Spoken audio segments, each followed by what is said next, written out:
안녕하십니까. 반갑습니다. 오늘은 우리 가정신학교 24번째의 문을 열었습니다. 또 오늘 이렇게 오셔서 함께 그리스도의 말씀을 공부하는 여러분들에게 예수 그리스도 이름으로 정말 마음을 열고 기쁘게 환영합니다. 자, 오늘은 또 이렇게 우리가 이제 교회론에 대한 문제를 좀 말씀을 드리려고 하는데, 특별히 이제 오늘은 교회의 아주 좀 기본적이면서도 아주 본질적인 그런 얘기를 좀 이렇게 나누려고 합니다. 그래서 여러분들이 교회 공동체 일원으로서 교회가 무엇인지를 잘 이해하시고 그렇게 이제 준비해 나가신다면 교회 생활이 더 풍성해지리라고 믿습니다. 정말 가끔의 우리 이제 한국 교회를 이렇게 걱정하는 분들이 사실 많이 계십니다. 저 역시도 우리 한국 교회, 뭐 세계 전 모든 교회를 다 그랬습니다만은, 우리 특별히 이제 저는 우리나라를 사랑하는 마음으로 우리 한국 교회에 대한 문제 참 걱정이 많이 있습니다.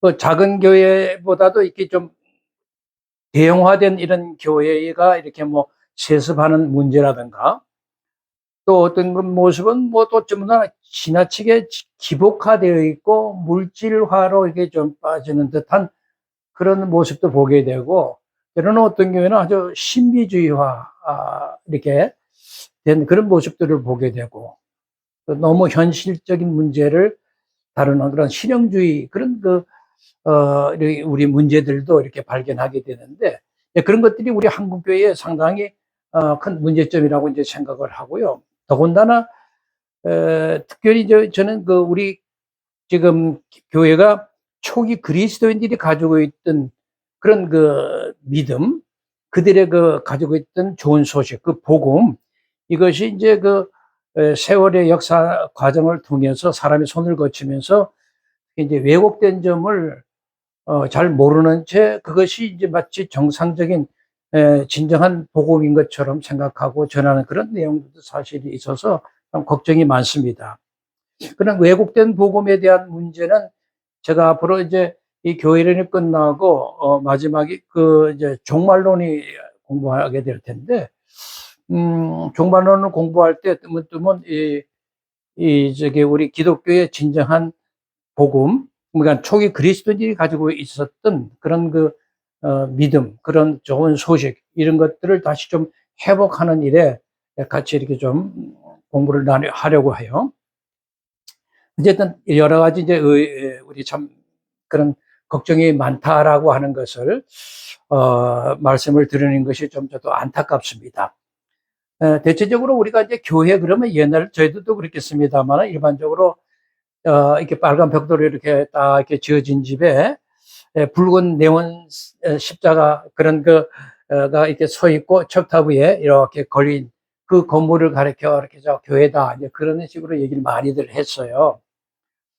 또 어떤 사람은 그거를 교회라고 저 성전이다 이렇게 이제 부르는 경우도 이제 있었고, 그런 것들이 교회관이 제대로 정립되지 못해서 이제 하는 일이다 생각을 해요. 매우 잘못된 생각입니다. 여러분, 사실 우리 교회 공동체는 건물이 아닙니다. 건물이 아니고, 지난번에도 제가 말씀을 드렸습니다만, 교회의 가장 보편적인 명칭이 이제 요것은 꼭 기억해 주십사 하고 얘기한 것이 뭐냐면, 교회는 에클레시아라고 하는 거예요. 그러니까 에크라고 하는 단어에다가 클레시아라고 하는 어, 클레시아라고 하는 단어가 이렇게 합성한다. 그러니까 에클레시아라고 하는 것이 우리 가장 일반적인 명칭이라고 얘기를 했는데, 이 에크라고 하는 말은 이제 보통 우리가 from이나 out of 이렇게 뭐뭇에서 뭐뭐로부터 이제 그런 의미가 되는 것이고, 클레시아는 이제 이게 이제 원형이 클레오입니다. 클레오인데, 이 원형, 이게 클레오는 무슨 뜻이냐면, 결국은 to call이죠. 이게 부르는 거죠. 그러니까 세상으로부터 우리 그리스도의 품으로 이렇게 부르는 그런 의미를 가지고 있어요. 그래서 우리 교회 명칭을 에클레시아라고 이렇게 이제 우리가 했던 건데, 그러니까 교회라고 하는 것은 결국 뭐냐면 세상으로부터 이렇게 불러서 건져진 그런 거룩한 무리, 하나님의 백성, 성도들, 예수 그리스도 안에 있는 우리를 가리켜서 교회라 이렇게 하는 것이죠. 그걸 꼭 기억해 주시면 좋겠어요. 그렇다면 우리가 모여서 예배 드리는 장소를 그냥 이건 예배 드리는 집, 예배당 그렇게 말하는 거죠. 예배당, 예배 드리는 집 그렇게 얘기하시면 되는 거예요. 그런데 이 예배당을 우리가 구약 시대처럼 성전 이렇게 부르는 분들이 계세요. 그건 매우 잘못되었습니다. 그러니까 성전이라고 하는 말은 하나님이 계신 전이라는 뜻이잖아요. 그러니까 지금 하나님이 어디 계시죠? 지금 하나님은 바로 성도에 있는 우리 안에 들어와 계시잖아요. 네? 그러면 성전은 어디냐? 바로 우리 여러분, 그리스도 안에 있는 우리 여러분들, 저를 비롯해서 모두가 성전인 것이에요. 하나님이 계신 전, 하나님이 계신 그 바로 성전, 바로 그것이 교회는 그리스도 안에 있는 우리를 말하는 것이구나 하는 것을 우리가 알 수가 있죠. 여러분, 고린도전서 3장 16절을 좀 이렇게 펴시면요. 이런 말씀이 있습니다. 따라오지 못하시는 분들은 옆에다 이렇게 메모를 해서 나중에 찾아보시면 좋겠어요. 고린도전서 3장 16절에 보면 너희가 하나님의 성전인 것과 하나님의 성령이 너희 안에 거하는지 알지 못하겠냐 이렇게 얘기를 하고 계시죠. 네, 그러니까 너희가 하나님의 성전인 거 모르겠냐는 거죠. 네. 내 자신이 하나님의 성전이라는 것을 알고 있으라는 얘기잖아요. 성령이 내 안에 거하시는. 그러니까 신약 시대의 교회, 하나님의 성전이라는 것은 결코 건물을 얘기하는 것이 아니다라고 하는 것입니다. 그냥 교회는 하나님의 백성, 성도, 우리 그리스도인들을 가리키는 말이다라는 것입니다. 그래서 여러분 성경에 보면 교회를 가리켜 이런 얘기를 했는데 사도행전 20장 8절, 20장 28절이네요. 그것도 여러분 좀 기록을 해 놓으시면 좋겠어요. 거기 보면 이제 여러분 나중에 찾아보시면 이런 말씀이 있어요.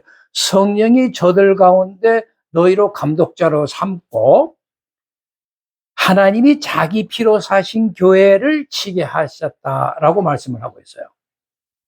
하나님이 어떻게 했다? 자기 피로 사신 교회. 그러니까 교회라는 것은 당신께서 흘리신 피로 사신 것이다 라고 얘기하죠. 그 교회를 이렇게 치게 하셨다. 그러니까 돌보고 치고 지키고 생명의 떡을 먹이는 그런 일을 하게 하셨다라고 하는 얘기거든요. 그러니까 생각해 보세요. 예수님이 당신이 흘린 피로 저 건물을 산 건 아니잖아요. 예? 예수님이 흘린 피로 저 교회 건물을 산 거지 아니잖아요. 그것이 아니라 바로 우리 교회인 우리를 사신 거란 말이죠. 예, 그래서 교회에 대한 그 의미를 정확하게 좀 인지해 주시면 좋겠어요. 그래서 교회는 반드시 예수 그리스도의 교대다 그렇게 말씀할 수가 있는 거죠. 우리 주인 되시고 구원주 되시는 예수님의 교회인 거예요. 그런 이유로 생각하면 교회라는 것은 사람들이 막 주장해서 움직이고 운영되는 것이 아니구나. 교회는 그리고 어떤 좀 능력 있는 그런 어떤 경영인이 움직이는 것도 아니고 교회는 오직 주인으로서 예수님이 이끌고 가시는 것이다 라고 하는 것입니다. 그러니까 교회는 하나님이 부르시고 하나님으로부터 선택되어진 그래서 예수 그리스도로 말미암아 죄가 용서가 되고 그리고 구별되어진 그런 사람들이 모인 곳이죠. 그것을 교회라고 하는 것입니다. 그래서 그분들은 그 모인 공동체들은 예수 그리스도만이 우리의 구원하신 우리의 메시아이시다. 정말 우리의 진정한 그리스도이심을 믿고 고백하고 그분만이 정말 참 하나님의 성부 하나님의 아들이신 성자 하나님이시다. 이런 것을 정말 믿음으로 고백하고 그렇게 모인 사람들, 하나님의 백성들을 얘기하는 것이다 라고 하는 것을 우리가 알게 됩니다. 그러므로 우리가 신약 시대를 우리가 살고 있는데 우리 신약 교회에서 살고 있는 오늘의 우리의 입장에서 여전히 구약 시대의 그냥 성전 개념에 이렇게 매몰된 상황에서 벗어나지 못한다라고 하는 것은 매우 좀 안타깝다 하는 생각이 이제 드는 거죠. 그런 점에서 오늘 잠시 구약 시대 성전에 대한 역사 또 그 개념에 대해서 좀 요약해서 좀 설명을 좀 드리도록 하겠습니다. 그 이스라엘은 이제 그 출애굽을 한 이후에 그 광야 시대에서 이제 이렇게 한동안 40년간 살을 때 그들이 이제 성막을 지었어요. 성막을 지었는데 그 성막이라고 하는 것은 쉽게 이동할 수 있는 이동식 건물로 이렇게 지은 거죠. 탁탁탁 이렇게 정리해서 또 이렇게 옮겨가서 또 다른 곳에서 이렇게 펴서 설치하는 그런 이동식 건물로 이렇게 지었어요. 고정된 큰 건물을 세울 수가 없잖아요. 광야에서는 항상 이제 이동을 해야 되니까. 그러다가 이제 가나안에 이제 입성을 하잖아요. 가나안에 입성해서 이제 이렇게 딱 정착을 하고 나니까 이제 정치적으로나 사회적으로 이제 안정기를 이제 맞이하게 된단 말이죠. 그때 이제 다윗이 그런 그 성전을 짓기 위한 모든 준비를 하고 그 아들 솔로몬에 의해서 아주 크고 웅장한 그런 건물, 성전을 이제 지은 것입니다. 그 성전이 차지하고 있는 비중이라는 것은 실로 당시에는 엄청난 것이었죠. 그곳에서 늘 하나님을 만나고 하나님을 찬양하고 하나님께 경배드리고 하나님께 제사를 드리고 이스라엘 백성들이 늘 거기 와서 제사 드리고 기도하는 곳이니 얼마나 자기들이 생활의 중심지인 거니까 그 성전이 가지고 있는 비중이 엄청 컸죠. 그리고 이제 성막, 광야 시대 성막하고 이제 솔로몬이 지은 성전의 크기는 뭐 차이는 엄청나게 뭐 달랐죠. 크기는 다르지만 그 구조나 그 용도는 거의 비슷하고 같았어요. 그래서 이 성막 시대라고 하는 것은 성전 시대를 맞이하면서 이제 끝이 난 거죠. 그런데 구약 시대 이 성전, 바로 솔로몬이 지은 이 웅장한 성전이 바벨론 제국이 쳐들어와서 완전히 전수되고 파괴되어 버립니다. 참 불행한 일이죠. 그러나 하나님의 약속대로 그 70년간 포로 생활을 하고 그 이후에 그들이 돌아온다는 예언에 따라서 그 1차적으로 이제 바사 시대 때, 고레스 시대 때 1차적으로 이제 돌아오는 사람들이 이제 있었죠.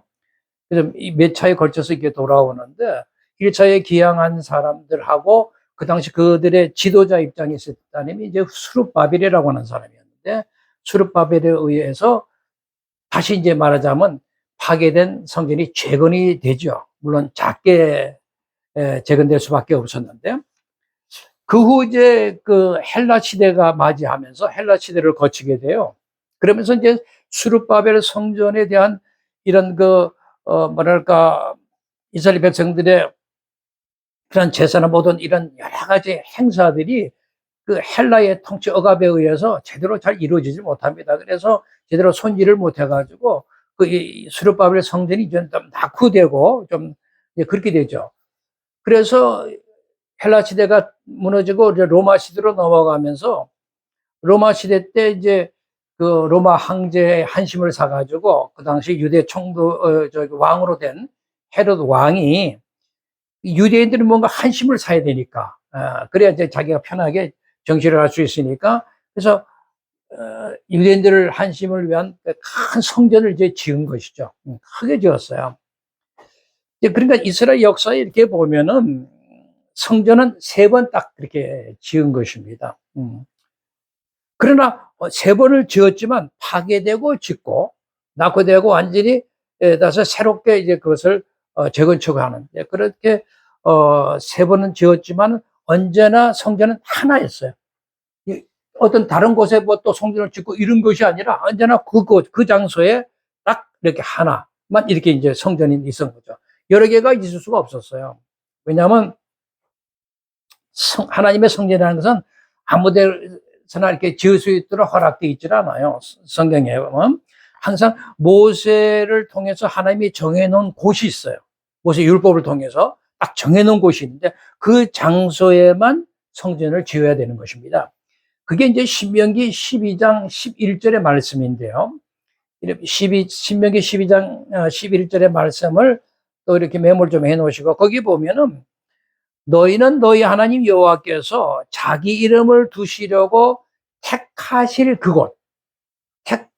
그것으로 내가 명령한 것을 모두 가지고 갈지니, 곧 너희 번제와 너희 희생과 너희 11조와 저희 손에 거제와 너희가 여호와께 서원하는 모든 아름다운 서문을 가지고, 이런 그 말씀이 있는데요. 그러니까 하나님께서 자기 이름을 두시려고 택하실 그곳이 있는 거죠. 예. 그곳에 너희들이 이 번제를 드리고 희생제를 드리고 십일제를 드리고 손한 아름다운 선물을 다 그것에 가지고 와야 된다라고 하는 말씀을 하고 있죠. 그러니까 하나님께서 아주 지정한 바로 곳이 있는 거죠. 그것이 어디냐면 옛날 아브라함이 최초의 이삭을 제물로 드려 했던 곳이 있잖아요. 예. 그 바치려고 했던 바로 그곳, 그 모리아 산입니다. 그런데 그 모리아 산, 이삭을 바쳤던 그 모리아 산이 이제 세월이 흘러서 다윗 시대에 오게 되면은 이곳을 여부수 사람인 그 오르난이라고 하는 사람이 있었는데, 그 사람의 타작마당으로 쓰여지고 있었어요. 그러니까 오르난이라는 사람이 그 모리아 산에 그 들인 그 귀한 곳을 그저 어떤 이삭을 이렇게 타작하고 하는 이런 곳으로 쓰였으니 얼마나 안타깝겠어요. 근데 그러고 있을 때 다윗이 이제 어떤 일을 하게 되냐면은 이스라엘의 군사력을 좀 파악하고 싶은 거예요. 그래서 자기가 이제 나라를 이렇게 통치자로 있으면서 그 외부의 그 세력들하고 늘 이렇게 적대적인 관계 세력이 옆에 주위에 많으니까 군사력이 단단해야 된다고 생각을 하고, 군사력을 좀 파악하기 위해서 그 인구 조사를 했죠. 근데 인구 조사를 해서 군사력을 파악하려고 한 그 일 자체가 하나님께 아주 크게 범죄한 것이 되는 거예요.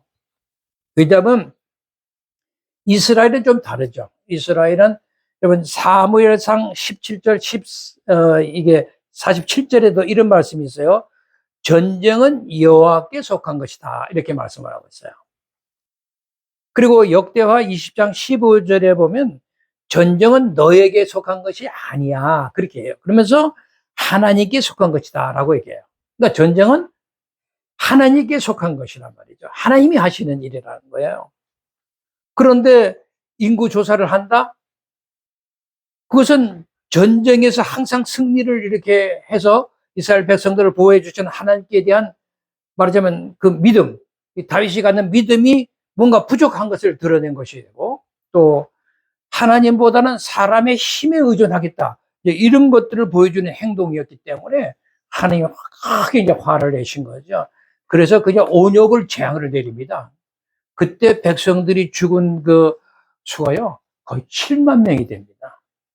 세상에 7만 명이 온역으로 죽는 그런 재앙을 맞이하게 되죠. 그래서 다윗이 그 잘못을 회개하기 위해서 얼른 그 오르난의 그 타작마당을 이렇게 오르난에 쫓아가서 내가 이거를 팔아. 그래가지고 금 600세겔을 주고 그 땅을 사죠. 사가지고 그곳에, 즉 모리아산, 아브라함이 이삭을 드렸던 그 모리아산, 바로 그곳에 제단을 다시 쌓고 제사를 드리니까 그 국가적인 재앙인 온역이 딱 멈춰버리게 된 겁니다.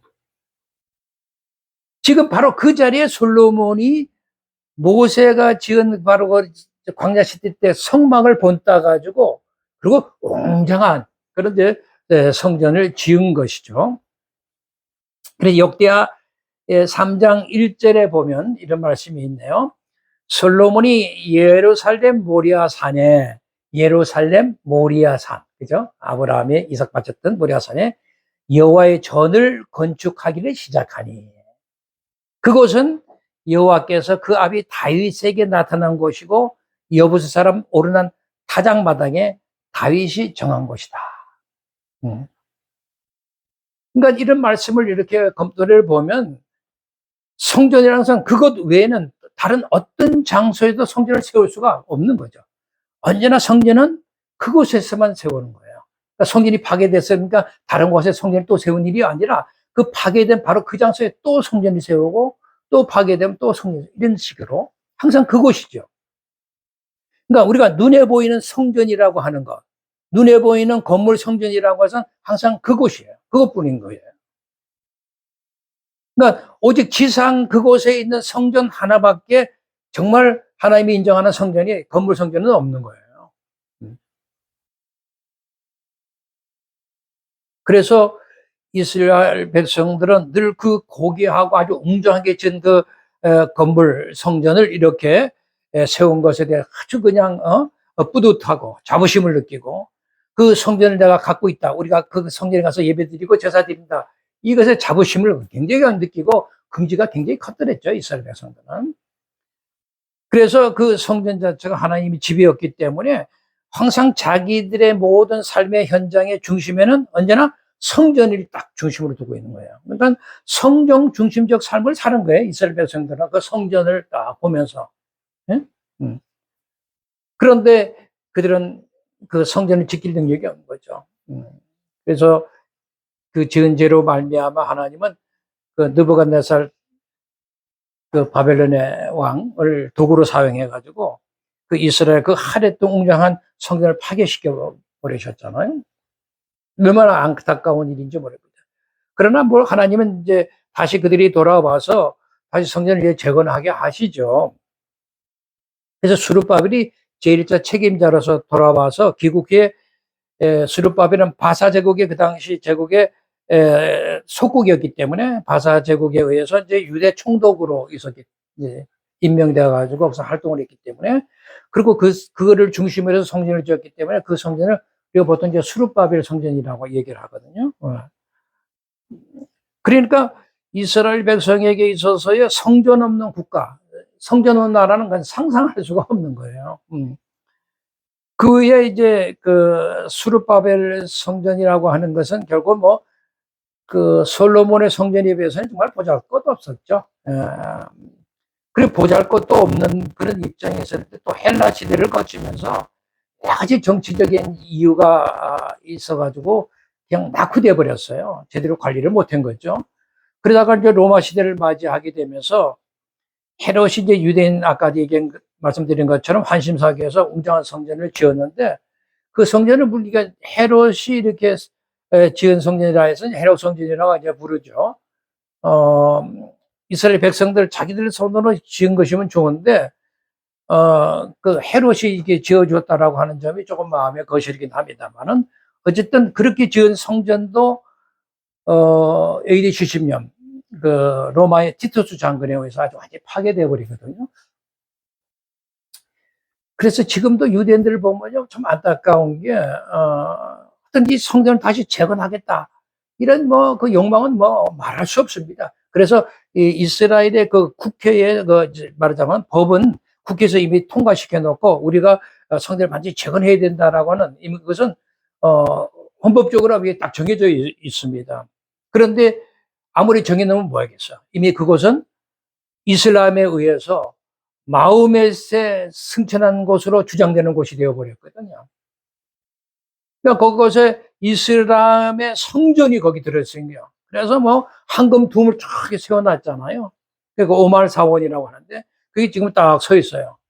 그걸 파괴하고 없애버리고서야 성전을, 정말 그런 아름다운 성전을 다시 세울 수가 있는데 그걸 어떻게 세우겠어요? 그래서 정말 이슬람과 전쟁을 통해서 승리해서 완전히 이슬람을 완전히 전멸시키기 전까지는 성전을 세울 수 있는 방법이 없습니다. 그런 안타까움이 있죠. 이스라엘은 나라를 잃고 2000년 긴 방황 생활을 이렇게 하면서 1948년도 마침내 독립을 선언하고 나라를 회복했지만, 나라를 돌아와 거기 와서 살고 있는데 아직도 자기들이 그렇게 원하는 그런 성전을 재건하지 못하고 있는 것에 대한 그 안타까움이 늘 있고, 그걸 아주 수치스럽게 이제 생각을 하기도 합니다. 그래서 지금도 왜 우리가 일부에 남아있는 성벽이 있잖아요. 거기 늘 찾아가서 울면서 때로는 부르짖으면서 기도하는 모습 우리가 늘 자주 이렇게 보지 않습니까? 어쨌든 이 성전 문제는 아주 우리 중동 지역에 아주 심각한 문제로 등장되어 있습니다. 이게 이제 중동 전쟁의 불씨로 언제나 이게 남아있는 일이잖아요. 그래서 이것이 만약에 일어난다면 이 문제로, 이 성전 문제로 이스라엘과 또 중동 전체가 다 분다면 세계 3차 대전이 일어나지 않느냐. 그래서 뭐 걱정하고 염려하는 사람도 이제 꽤 많고, 예, 불안해하고 있는 것도 이제 사실이고. 하여튼 이 중동 문제의 핵심은 항상 무엇이 문제점에 이 성전 문제가 항상 도사리고 있다는 겁니다. 근데 우리가 기독교적인 입장에서 이스라엘 사람들에게 얘기하고 싶은 것은 이스라엘이 정말 진정한 성전 되시는 예수 그리스도. 예수 그리스도가 진정한 성전 되신단 말이죠. 그 예수 그리스도를 정말 자기들이 믿음으로 받아들이고 예루살렘에 그 자꾸 건물 성전을 지으려고 하는 그것이 얼마나 헛된 일인가를 깨닫는 거. 그날이 왔으면 좋겠어요. 그래야 중동 문제의 여러 가지 어려운 문제가 해결됩니다. 그러면 이제 세계 여러 가지 이제 평화 문제도 좀 잠식시킬 수가 있겠죠. 이렇게 중동의 전쟁 문제도 잠시 세계 평화를 오래 하는데 좀 도움이 될 수도 있겠죠. 그리고 이제 구약 시대 성전이라고 하는 의미는 예수 그리스도가 진정한 성전 되시는 분을 받아들여서 그래서 예수 그리스도의 중심에 정말 진정한 성전에 우리가 다 들어가서 믿음 생활을 하는 이런 식으로 세상이 이제 이렇게 바뀐다면은 참 좋겠다 그런 생각을 이제 늘 지금도 개인적으로 많이 하고 있습니다. 그러다면 이제 신약 시대를 들어가서 한번 좀 구약 시대 성전의 의미를 한번 생각해 보자고요. 우리 신약 시대를 살고 있으니까 여러분 신약 시대에는 더 이상 건물로 지어진 성전이 필요할까요? 필요하지 않을까요? 이제 신약 시대는 건물 성전이 필요 없는 것이에요. 왜냐하면 구약의 성전이라고 하는 것은 예수님의 그림자일 뿐이었어요. 그러니까 예수님은 자신의 몸이 성전이라고 얘기하시잖아요. 요한복음 2장 여러분 19절에서 이렇게 쭉 읽어보시면 이런 말씀이 나와요. 예수께서 대답하여 이르시되 너희가 이 성전을 헐라 내가 사흘 동안에 일으키리라. 유대인들이 이르되 야, 이 성전은 46년 동안 지었는데 네가 3일 동안 일으키겠느냐? 그러나 예수는 성전된 자기의 육체를 가리켜 말씀하신 것이다. 그러니까 성전이 뭐라고요? 당신의 몸이라고 얘기를 하고 계신다고요. 그러니까 예수라는 진정한 성전이 나타나니까 건물 성전 그것은 그림자다. 소용없게 되었다. 그런 얘기가 되는 거죠. 실체가 나타났으니까. 물론 예수께서도 공생애 동안에 이제 성전에 이게 자주 찾아가셨잖아요. 그것을 이렇게 또 뭐 청소도 하고 정결도 하고 막 그 내쫓기도 하고 장사꾼들 뭐 그런 일을 하셨는데 그것은 그 시대까지만 해도 성전은 아직 건물 성전은 아직도 필요한 상황이고 그 역할이 아직 남아있는 상황이기 때문에 이제 그러신 것이고 그러나 예수님이 이제 그 십자가를 지시기 얼마 전에 성전 건물을 이렇게 내다보니까 제자들하고 같이 가면서 그러면서 저 성전 건물이 돌 하나도 돌 위에 남기지 않고 다 무너지리라 라고 예언하셨어요. 그게 이제 마태복음 24장 2절의 말씀인데 그 말씀은 뭐냐면 이제 저런 건물 성전의 필요성의 시효는 다 끝났다라고 하는 것을 선언하는 거죠. 그리고 나서 보세요. 주님이 십자가에 딱 달리셨어요. 그래서 이제 십자가에서 이렇게 이제 운명을 하신단 말이죠. 그때 동시에 어떤 일이 일어나냐, 성전 안에서. 그 당시 성전 안에 성전 휘장이, 그러니까 지성소와 성전 사이에 있던 휘장이 이렇게 있었는데, 휘장이 쫙 위로부터 찢어졌다라고 얘기를 해요. 그러니까, 이제 지성소 안에 계시던 하나님이 더 이상 그곳에 계실 필요가 없는 거죠. 성전이 찢어져서, 이제는. 예? 그래서 더 이상 건물 성전의 역할이 필요 없어졌다라고 하는 것을 성전 시장이 찢어지는 사건을 통해서 확실하게 증거를 해 주시는 거예요. 그럼에도 불구하고 우리 한국교회에서는 여전히 안타까운 일이 일어나는 것은 이 예배당을 이렇게 이제 지으면서도 구약 시대 이제 성전의 명칭을 이렇게 끌어다가 쓰잖아요. 그렇게 되면 우리 한국 교회는, 신약 교회는 아직도 뭐 구약 시대에 이렇게 속해져 있나, 뭐 의구심이 들 정도잖아요. 만약에 우리 한국 교회가 자꾸 성전을 짓는다라고 얘기하고 싶다면 성전답게 지으라는 거죠. 지성소가 있고 성소가 있고 뜰을 갖춘 그런 성전을 지어야죠. 그래야 성전이라고 얘기를 하죠.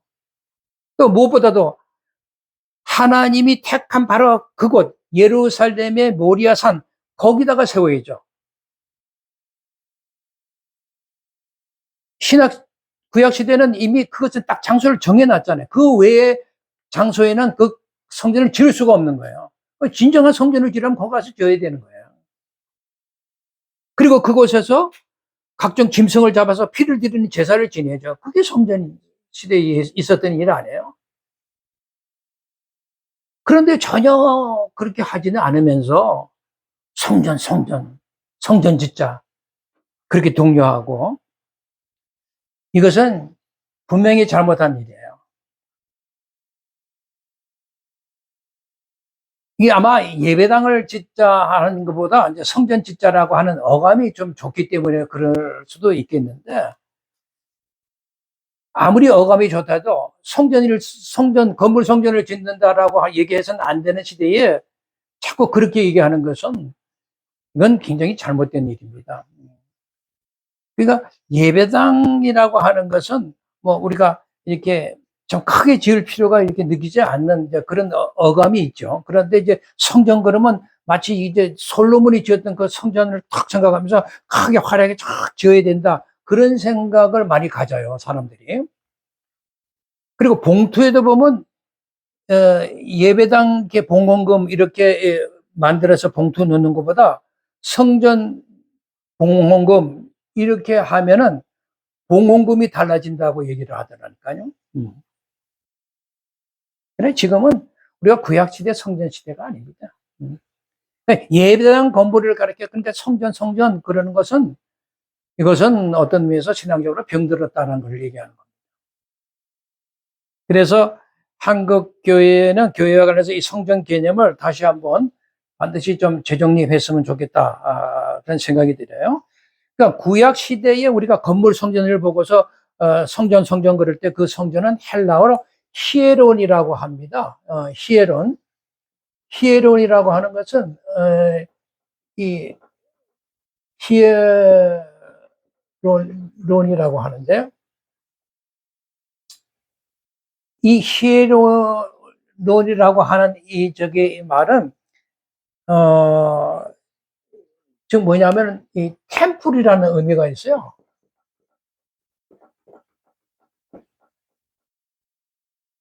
히에론이라는 게 이게 템플인데 그러니까 눈에 보이는 저 성전을 가리켜 히에론 이렇게 얘기를 했단 말이죠. 히에론 이렇게 얘기했는데 영어로 번역하면 템플이죠. 템플입니다. 그러니까 신약 시대에 와서는 이 히에론이라고 하는 이 건물 성전의 시대가 이제 끝이 났으니까, 그러니까 건물 성전인 히에론은 이제 뭐 필요 없게 되었다 이렇게 말씀드릴 수가 있죠. 그래서 교회가 하나님을 만나서 예배할 이렇게 성전은 이제는 건물 성전 히에론이 아니라 예수님의 몸이고 우리 성도의 몸인 나오스를 말합니다. 나오스. 그러니까 나오스 이렇게 하는데 지금은 이제 예수님의 몸 자체가 성전이시고 성도인 몸이 이제 성전이다 그런 거죠. 그러니까 교회다, 성전이다. 그것은 나오스를 얘기한단 말이죠. 히에론에는 건물 성전을 얘기할 때 몸인 우리 성도 예수님의 몸을 나오스 성전이라고 얘기를 하는 거예요. 그래서 요한복음 2장 19절과 21절에 보면은 예수께서 대답하여 이르시되 너희가 이 성전을 헐라 내가 사흘 동안에 일으키리라. 유대인들이 이렇게 돼. 이 성전은 46년 동안 지었는데 네가 3일 동안 일으키겠느냐? 라고 반문하니까, 그러니까 예수님은 성전된 자기의 육체를 가리켜 하신 말씀이라고 얘기를 하잖아요. 여기서 예수님의 성전된 자기 육체. 여기가 말하자면 나오스를. 그러니까 나오스된 자기 육체. 예수님의 몸인 바로 성전을 얘기하고 있단 말이죠. 그러니까 여러분, 예수님의 몸이고 우리 성도들의 몸인 나오스 성전 시대에 우리가 살고 있다. 그 나오스 성전 안에서 우리가 하나님을 만나 뵈고 예배드려야 된다라고 하는 거죠. 그런데 여전히 건물 성전을 성전 그곳에 그 성전에 하나님이 계신다? 그렇게 말씀을 하는 것은 굉장히 위험하죠. 그것은 아직도 예수 그리스도 안에, 예수 그리스도 몸에 성전 삼고 하나님이 계신다라고 하는 것을 믿지 않겠다는 것 같으니까. 그러니까 우리는 지금 나오스 성전 되시는 예수 그리스도 안에 하나님을 예배할 수 있다라고, 하나님을 예배하고 있다라고 하는 사실을 꼭 기억해 주시면서, 나오스 성전 되시는 예수 그리스도 안에 하나님을 예배하는 거죠. 그리고 또한 성전은 우리 성도들 각자의 몸이기도 하단 말이에요. 왜냐하면 성령 하나님께서 바로 우리가 성도의 몸 안에 지금 안에 계시고 있으니까요. 여러분, 고린도전서 3장 16절 17절에 보면, 너희는 너희가 하나님의 성전인 것과 하나님의 성령이 너희 안에 계시는 걸 알지 못하느냐? 누구든지 하나님의 성전을 더럽히면 하나님이 그 사람을 멸하리라. 하나님의 성전은 거룩하니 너희도 거룩하라. 그러는 거예요. 그러니까 하나님의 성전, 이것은 히에론 성전이 아니고 나우스 성전을 말한단 말이죠. 그리고 고린도전서 넘어서 이제 6장 19절에도 보면, 너희 몸은 너희가 하나님께로 받은 바 너희 가운데 계신 성령의 전인 줄 모르느냐라고 했어요. 그러니까 이처럼 예수님이 성전이고 우리 성도 자체가 성전이란 말이에요. 그런데 자꾸 이렇게 벽돌로 지은 건물을 가리켜서 하나님의 성전, 그렇게 얘기하면서 신성시하는 것은 도대체 무슨 까닭일까요? 다음 말씀을 한번 들어보세요. 우리가 사도행전 7장 46절에서부터 이제 50절의 말씀인데요. 이것은 누가가 이사야서 66장 1절에서 2절의 말씀을 그대로 이렇게 인용해서 이렇게 이 말씀을 하고 있는데, 그 사도행전 7장 46절에서 50절은 또 여러분 밑줄 그시고 찾으시고, 거기 보면 다윗이 하나님 앞에서 은혜를 받아 야곱의 집을 위하여 하나님의 처소를 준비하게 하여 달라고 하더니 솔로몬이 그를 위하여 집을 지었느니라. 그러나 지극히 높으신 이는 손으로 지은 곳에 계시지 아니하나니, 선지자가 말한 바 주께서 이르시되 하늘은 나의 보좌요 땅은 나의 발등상이니 너희가 나를 위하여 무슨 집을 짓겠느냐? 나의 안식에 갈 처소가 어디냐? 이 모든 것은 다 내가 지은 것 아니냐 한가 같으니라. 이런 말씀을 하세요. 강력한 말씀인데요. 솔로몬이 누구를 위하여 하나님을 예배하기 위해서 집을 지었다. 여기서 집이라고 하는 것은 성전을 가리키는 거예요. 솔로몬이 그를 위하여 집을 지었나 그랬잖아요. 솔로몬이 그를 위하여 집을 지었다. 이것은 성전을 지었다는 거니까요. 그러니까 그러나라고 하는 좀 주사가 있죠. 그러나 뭐라고 어떻게 된다는 거예요? 지극히 높으시는 사람이 손으로 지은 곳에 계시지 아니하나니. 그러나 예전에 솔로몬은 그를 위해서 이렇게 웅장하게 집을 지었고 성전을 지었는데, 그러나 이제는 높으신 하나님이 사람의 손으로 지은 것에 있지 않겠다. 하늘 나의 보좌고 땅은 나의 발등상인데 나를 왜 무슨 집을 짓느냐, 성전을. 내가 안식할 처소가 어디냐? 이 세상에 다 내가 지은 것인데. 그러니까 구약 시대에 솔로몬이 하나님을 위하여 성전을 지었지만, 신약 시대는 땅은 나의 발등상이니까 나를 위하여 무슨 집을 짓겠느냐라고 지금 묻고 계시는 이런 내용을 우리가 잘 인지를 해야죠. 예수님이 성전이시고 우리는 그의 몸으로서의 성전이다. 다시 한번 얘기할까요? 예수님이 성전이시고 우리는 그의 몸으로서의 성전이다. 그런데 왜 자꾸 예배당을 성전 그럴까요? 예수 그리스도 안에 있는 나 자신, 예수 그리스도 안에는 여러분 자신을 한번 생각해 보세요. 성전이라는 사실에 대한 내가 성전이라는 사실이 확신이 서지 않아서 자꾸 그러는 거예요. 그러니까 그런 얘기를 해서는 안 되는 거죠. 내가 진정한 예수 그리스도 안에 있는 그리스도인이라고 하면은 내가 그리스도 안에 있는 나 자신이 성전이다라는 사실을 확신하고 있어야죠. 그런 점이 하나 있고 또 솔직히 좀 제가 표현할게요. 그것은 뭔가 하여튼 더 많은 좀 헌금을 유도하기 위한 방편으로서 자꾸 성전하고 싶은 말은 아닐까. 그런 생각마저 이제 드는 것은 어쩔 수가 없어요. 그냥 우리는 하나님께서 육신을 입고 오셨음을 우리가 믿어야 하는데, 그리고 그 하나님 대신 예수님이 우리 안에 계시다는 사실을 여러분 믿으셔야죠. 진정으로.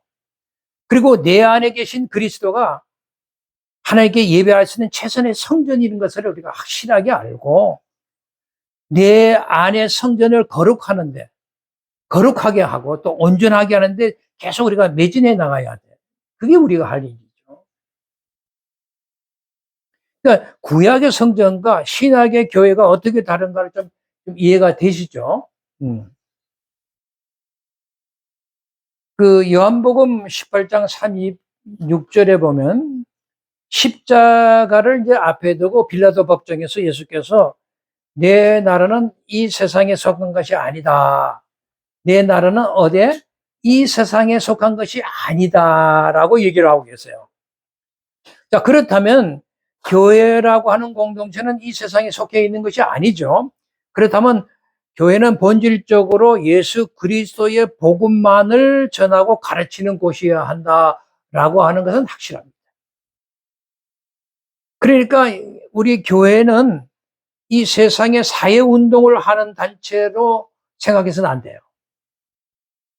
물론 이 세상을 향해서도 우리가 선행도 이렇게 베풀어야 되고 구제도 우리가 하는 일을 해야죠.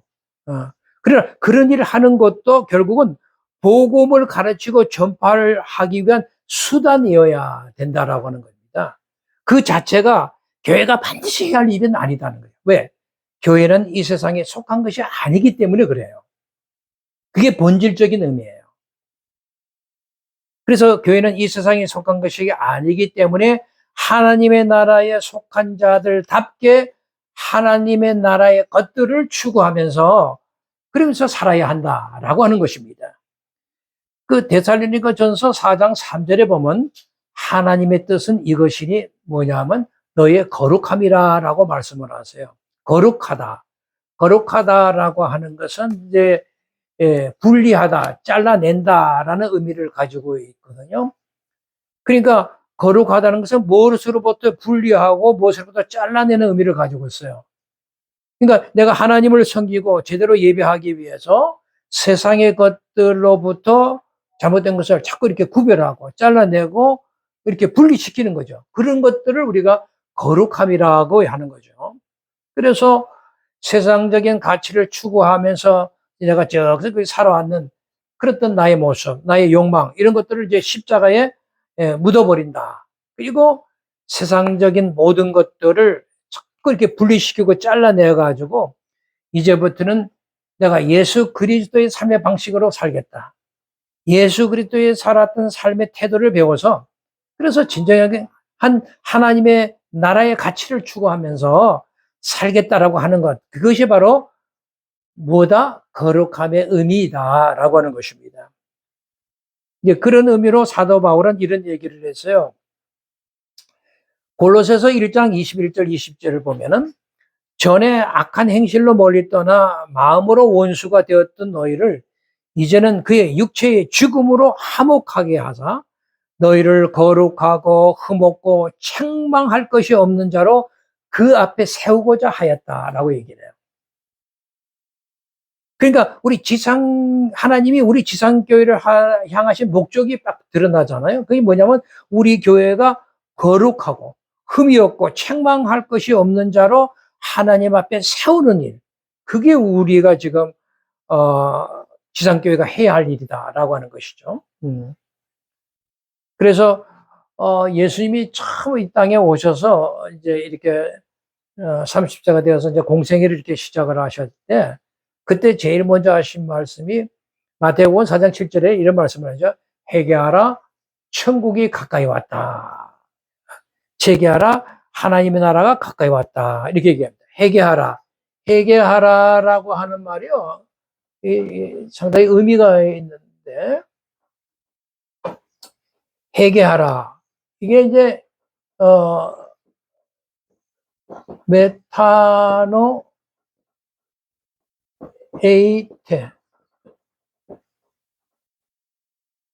에이테라고 하는 말인데, 요 메타노 에이테라고 하는 말이 회개하라라고 번역이 되어 있어요.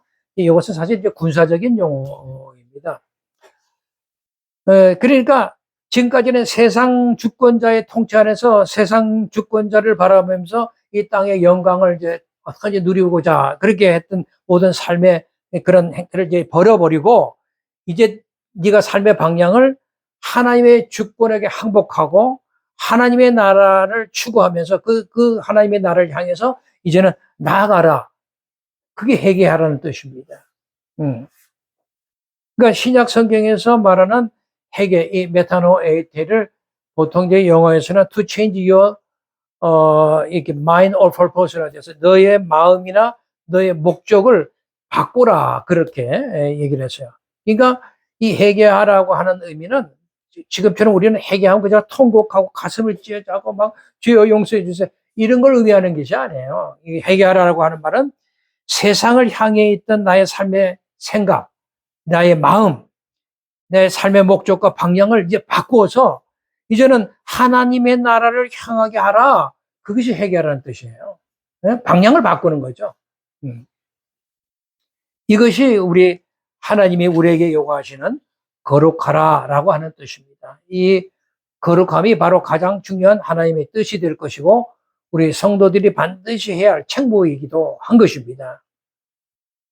그리고 다음으로서 하나님이 우리에게 원하는 하나님의 뜻이 분명하게 있는데 마태복음 5장 48절의 말씀이에요. 뭐냐면 그러므로 하늘에 계신 너희 아버지의 온전한 같이 너희도 온전하라는 거예요. 그러니까 이렇게 명령식으로 너희들 반드시 이러니까 이렇게 하라고 명령식으로 하나님의 뜻이 우리에게 전달되고 우리에게 요구하는 것은 이게 아주 분명하죠. 그러니까 우리는 하나님과 함께 하나님 나라에서 우리가 살 자들이니까 반드시 첫 번째 아까 우리가 거룩함에 대해서 있잖아요. 거룩해야 되는 것이 우리가 해야 할 책무라고 하면은 두 번째는 온전함을 이루는 것이 우리 또 책무다라고 하는 것입니다. 그러니까 택함 받은 자라고 여러분 생각하시면 반드시 이 거룩함과 온전함을 이루도록 내 자신을 그리스도 앞에 내놔야 돼요. 내가 택한 자라고 하면서 거룩함과 그 그리스도의 온전함을 닮을 수 있도록 노력은 전혀 하지 않고 그건 이루어지지 않는다. 그게 무슨 그리스도인이겠어요. 이제 내가 거룩하거나 온전함이 제 스스로 하긴 힘이 드니까 그럴 때 우리가 필요한 게 성령님을 의지하고 성령님이 도와주셔서 어떻게든지 이 거룩함, 이 나의 주어진 책무하에 있는 온전함을 이룰 수 있도록 도와주세요라고 우리가 기도하는 거죠. 기도가 그래서 필요한 거예요. 먹고 잘 살게 해달라고 기도하는 것이 아니고. 그런데 전혀 이런 일은 관심이 없다면 내가 택함 받은 자 맞나 좀 의심을 하세요. 정말 하늘나라에 들어갈 수 없을 수 있기 때문에 우리가 항상 자기를 점검하고 내가 하나님의 나라에 들어갈 수 있는 자인가, 내가 거룩함과 온전함을 위해서 계속 노력하는 자인가, 여러분 자기 자신을 한번 이렇게 솔직하게 내어놓고 점검을 해 보셔야 됩니다. 그래서 하나님은 때로는 우리를 고난 속으로, 고통의 역사 속으로 이렇게 때려 넣을 때가 있죠. 예, 그렇게 넣어서 항상 성화의 과정을 이렇게 겪게 하세요. 성화라는 것이 공짜로 되는 게 아니에요. 항상 편하게 잘 살면 성화되질 않아요.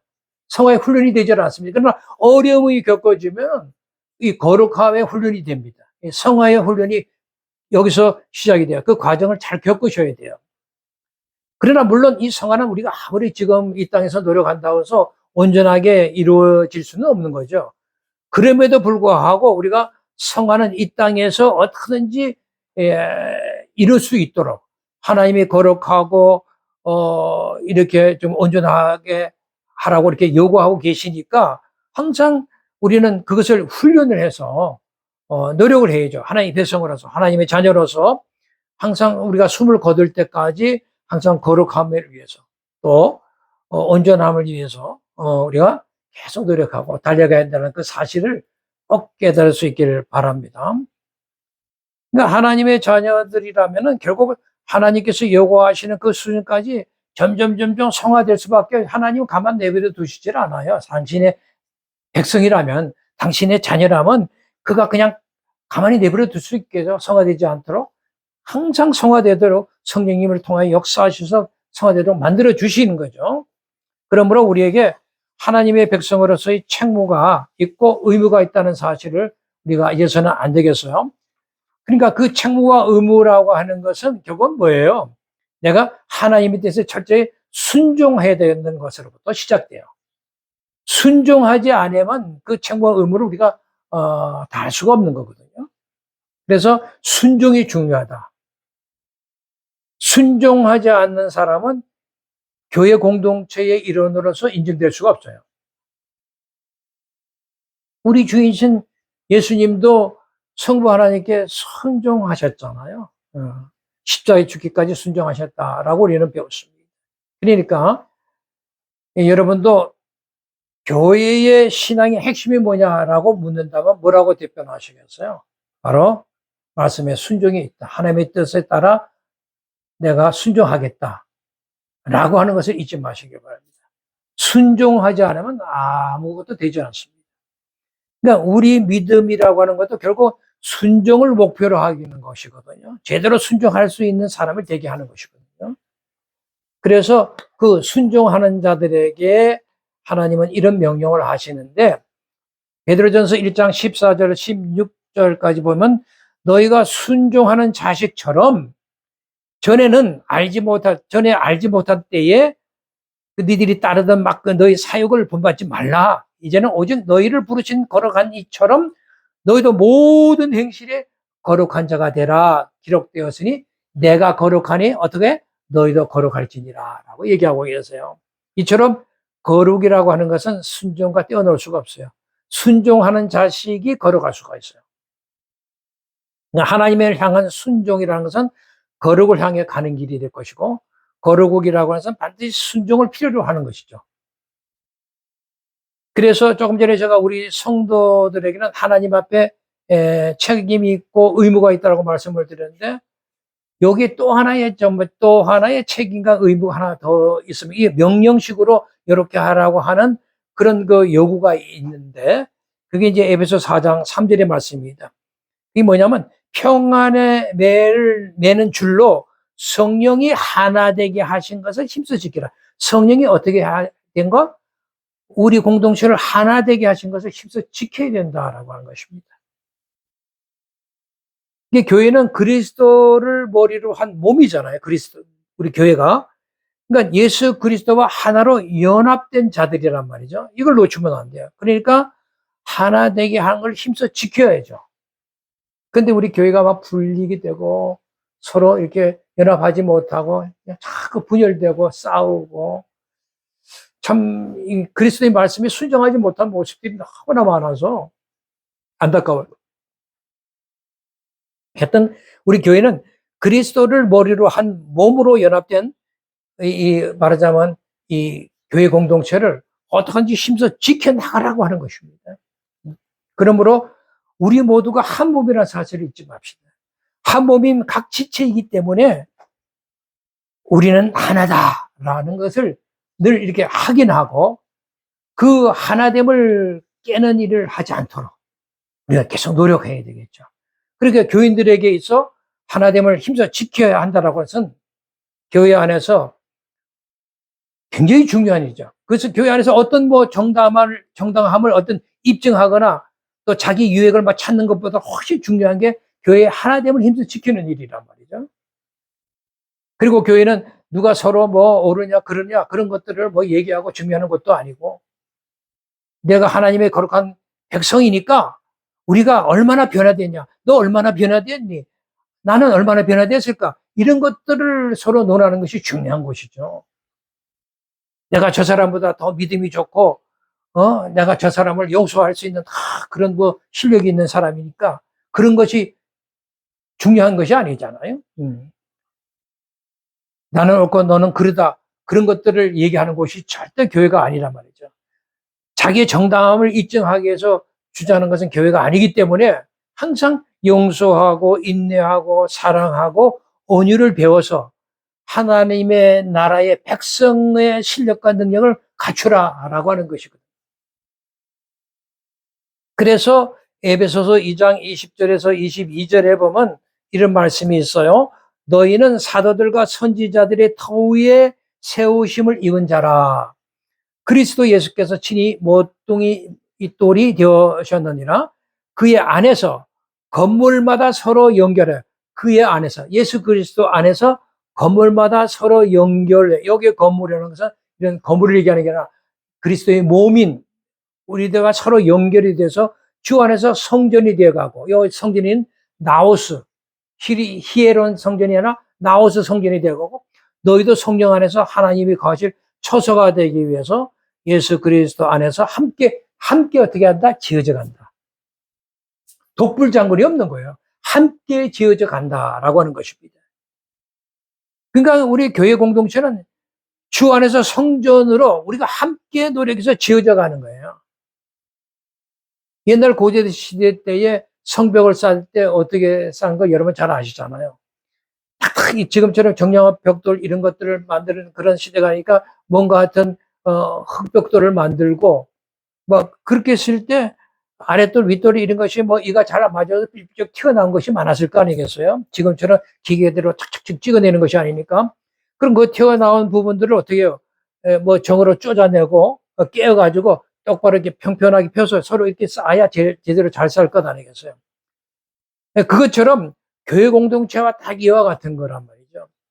교회 일원인 각자가 서로에게 이렇게 저 사람의 뭔가 잘못된 부분, 저 벽돌이 삐져나온 것처럼 이렇게 잘못된 약점들 이런 것들이 발견해요. 그러면 그것을 어떻게 해요? 말씀으로 이렇게 쪼아서 또 기도로서 이렇게 격려하고 위로하면서 그것을 쪼개주고는 역할을 서로 이렇게 하면서 바른 교회로 지어져 가는 역할을 해야 된단 말이죠. 누가 요즘 그런 교회가 어디 있어요? 이런 일을 제대로 안 합니다. 그런데 때로는 쪼개고 할 때 왜 나만 쪼개고 그러냐고 막 화를 내는 사람들이 있잖아요. 막 성질 내고. 그리고 좀 신앙생활 잘하는 사람은 막 또 화도 내기도 하고 또 질투도 막 내기도 하고 시기도 하고. 그런 사람들 때문에 때로는 세상 사람들이 볼 때 교회는 항상 이렇게 문제가 많구나, 늘 문제 있는 것처럼 보이기도 해요, 사실은요. 그러나 그런 쪼개는 과정, 그런 것이 없으면 또 사실은 이 현실 교회는 아니죠. 그런 과정을 통해서 교회는 거룩하고 온전함을 방향으로 계속 나갈 수 있는 것입니다. 그러니까 우리 지상교회라는 것은 훈련소예요. 하나님의 나라의 백성답게 잘 훈련하는 곳. 그래서 정금같이 되어서 하나님의 나라로 다 들어가게 되는 거. 그게 오늘날 우리 지상교회가 해야 할 일이죠. 이제 말씀을 마치려고 합니다.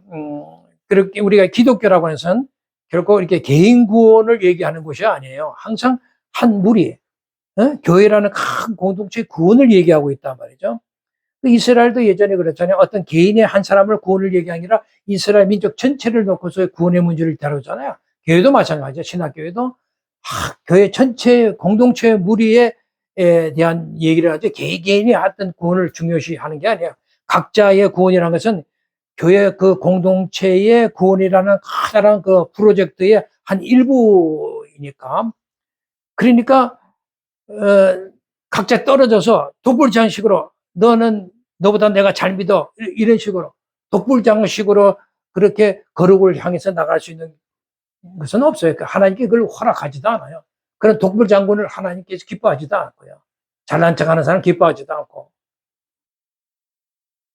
항상 하나되게 함을 힘써 지키자는 거예요. 거기서 진짜 사랑과 온유와 인내가 이렇게 나타나게 되고 성령의 열매가 이렇게 맺게 되고, 그렇게 성령의 열매를 맺게 되면 결국 소위 전체가 하나되게 하시는 것이 더 견고해질 거 아니겠어요. 그죠? 그래서 거룩과 순종, 하나되게 하심, 이런 것들을 우리 교회가 잘 지켜나갈 때 우리 교회는 하나님이 기뻐하는 교회가 될 겁니다. 그 일을 지켜내는 것이 하나님의 나라의 삶의 본질이다. 그리고 그게 우리의 책임이고 의무이고 그것이 우리가 반드시 해야 할 핵심적인 얘기고 본무이다라는 사실을 잊지 마시기를 바랍니다.